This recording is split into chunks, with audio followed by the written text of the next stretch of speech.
plug tak ada supply. Okey. So kita akan check lah. Keseluruhan plug tak ada supply. Okey. Okey, tak ada. Okey, tu. Check. Yang kedua dekat sini. Okey. Naik macam ni. So live reverse. So kita akan tengok lah apa punca dia. Sebab keseluruhan rumah soket plug tak function. Kalau kita tengok dekat sini, yang ni dia pakai sistem asing lah. Maksudnya untuk apa kita panggil, lampu kipas dia pakai 100 mA.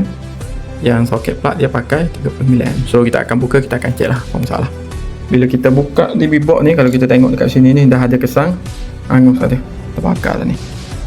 So salah satu puncanya ada daripada sini lah.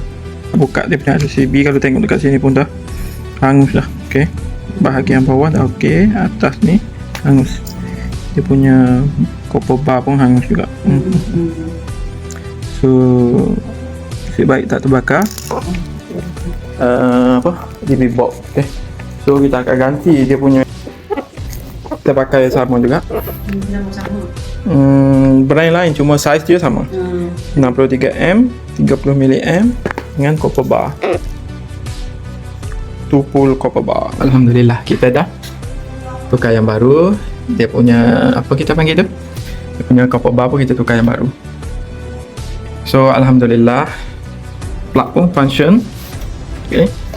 Kipas apa semua kita dah test semua tadi. Okey. So alhamdulillah. Okey. Terbaik. So ni dah function. Okey. So kita akan tutup DB box lah sambil kita tunggu dalam 10 ke 15 minit. So ini dia punya RCCB yang baru. Okey. Yang ni untuk lampu kipas, yang ni main switch. Okey. Terbaik.